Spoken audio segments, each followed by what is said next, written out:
11 special देख रहे हैं आप। आपके साथ मैं हूं राजदा। पीएम मोदी पे संसद में केंद्रीय बजट पेश होने के एक दिन बाद वर्चुअल माध्यम से बीजेपी नेता और कार्यकर्ताओं को संबोधित किया। उन्होंने बजट के फायदे बताए। मोदी ने पार्टी ऑफिस से संबोधित किया और सुनने वाले सभी नेताओं और कार्यकर्ताओं ने उनकी सराहना की। प्रदेश कार्यालय में पीएम नरेंद्र मोदी का वर्चुअल संबोधन हुआ। इसमें उन्होंने मंगलवार को संसद में पेश बजट की चर्चा की। पीएम मोदी के संबोधन को बीजेपी के प्रदेश कार्यालय में सुना गया। पार्टी के नेता और कार्यकर्ताओं ने इसे सुना। पूर्व सीएम रघुवर दास, विधायक दल के नेता बाबूलाल मरांडी भी इनमें शामिल थे। बाबूलाल मरांडी ने पीएम के संबोधन के बारे में बताया।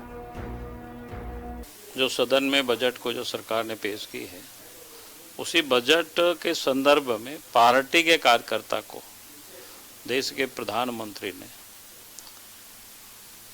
संबोधित किया था और बजट के विषय में ही जो किस प्रकार से किसानों के लिए, गांवों के लिए या देश को आगे बढ़ाने के लिए किन किन चीज़ों पर जो जोर दिया गया है। पीएम मोदी ने इस संबोधन के दौरान केंद्रीय बजट के प्रस्ताव के बारे में बताया। पार्टी के कार्यकर्ताओं से अपेक्षा की है कि वे बजट के फायदे के बारे में जन जन तक जानकारी पहुंचाए। पार्टी के अन्य नेताओं ने पीएम मोदी के विश्लेषण को बताया। हमारे प्रधानमंत्री जी का और माननीय निर्मला सीतारमण जी का कितना दूरदृष्टि है कि गांव के लोग इस बजट से कैसे विकास के धारा से जुड़ के आगे बढ़ सकते हैं। दुनिया के सामने भारत एक अपना विकसित देश कैसे हो सकता है, उस दिशा में हम आगे बढ़ रहे हैं और यह बजट उसी दिशा को दर्शाता है। पूरे प्रदेश में पीएम मोदी के संबोधन को बीजेपी के नेता और कार्यकर्ताओं ने सुना। देश के विभिन्न राज्यों में इसका प्रसारण हुआ था। न्यूज़ 11 भारत के लिए कैमरा पर्सन राजा के साथ राजेश कुमार की रिपोर्ट। और ज्यादा बातचीत कर ले, हमारे साथ सहयोगी राजेश बने हुए हैं। राजेश, कल बजट पेश हुआ और आज प्रधानमंत्री नरेंद्र मोदी ने वर्चुअल तरीके से संबोधित किया। तमाम बीजेपी के जो नेता थे वो इस संबोधन को सुने और सबने बजट के साथ साथ प्रधानमंत्री की खूब तारीफ की।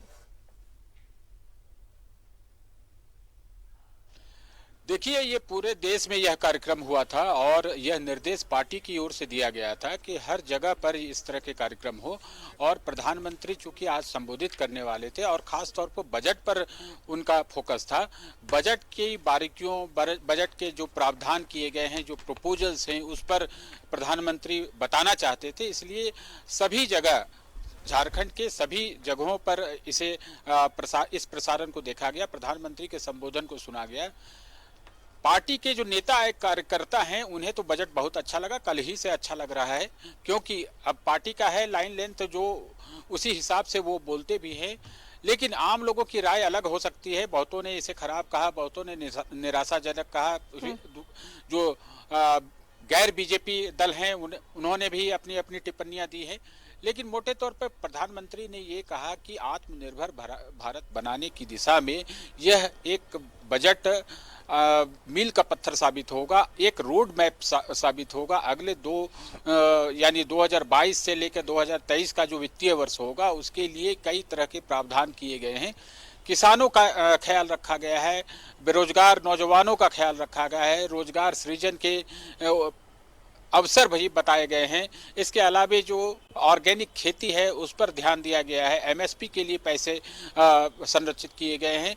ये तमाम चीज़ें प्रधानमंत्री ने अपने पार्टी के नेता और कार्यकर्ताओं को बताए हैं और उनकी बारीकियों को बताया है कि वो किस प्रकार से इसका लाभ लोगों तक पहुंचेगा। और यह भी निर्देश है, देखिए ये लंबा संबोधन था प्रधानमंत्री का, और उसमें उन्होंने कहा कि कैसे कैसे भारत की अर्थव्यवस्था कोरोना काल के उपरांत ये संभली है और इसे आगे ले जाना है। और ये कहा कि विकास की दर जो है वो 9% से ज़्यादा होगी, ये संभावना उन्होंने जताई है। अगर हम इसी दिशा में चलते रहे तो पार्टी के नेता और कार्यकर्ता जो प्रदेश कार्यालय में थे, यानी पूर्व मुख्यमंत्री रघुवर दास थे, उन्होंने इसकी सराहना करते हुए कहा कि इस बजट में सभी का ख्याल रखा गया है।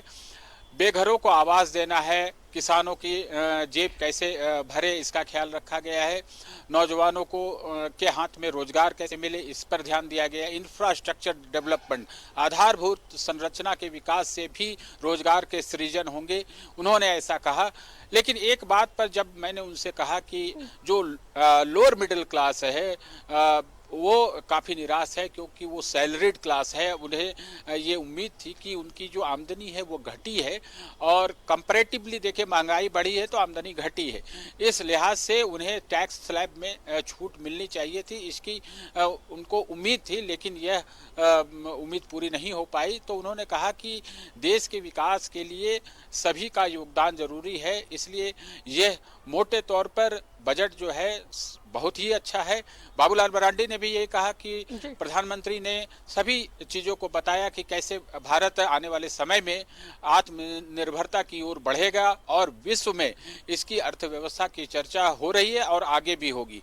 तो कमोबेश पार्टी के नेता और कार्यकर्ताओं का ये ऑब्जर्वेशन था कि गांव से लेकर शहर तक और महानगर तक इस बजट में जो रिफ्लेक्शन दिए गए हैं, खास तौर पर आप डिजिटल इंडिया की बात करें तो उसकी शुरुआत हो चुकी है, और ग्रामीण स्तर पर इसे और कैसे मजबूत किया जाए ताकि जो गरीब लोग हैं, जो अनपढ़ लोग हैं, वो इसका कैसे लाभ उठा पाए और वो ठगी के शिकार नहीं हो, उनके पास सरकार की योजनाओं का लाभ जो मिलता है सीधे उनके खाते में जाए, ये तमाम व्यवस्था की गई है। तो इसलिए इस बार का जो बजट प्रस्तावित हुआ है, संसद में पेश हुआ है, वो काफी अच्छा है। पार्टी नेताओं का यही स्टैंड है। राजा, चलिए, बहुत बहुत शुक्रिया आपका राजेश तमाम जानकारियों के लिए। तो आज प्रधानमंत्री नरेंद्र मोदी ने वर्चुअल माध्यम से संबोधित किया और तमाम बीजेपी के नेता कार्यकर्ताओं ने इस संबोधन को सुना, क्योंकि बजट से संबंधित ये संबोधन था और सबने इसकी तारीफ की।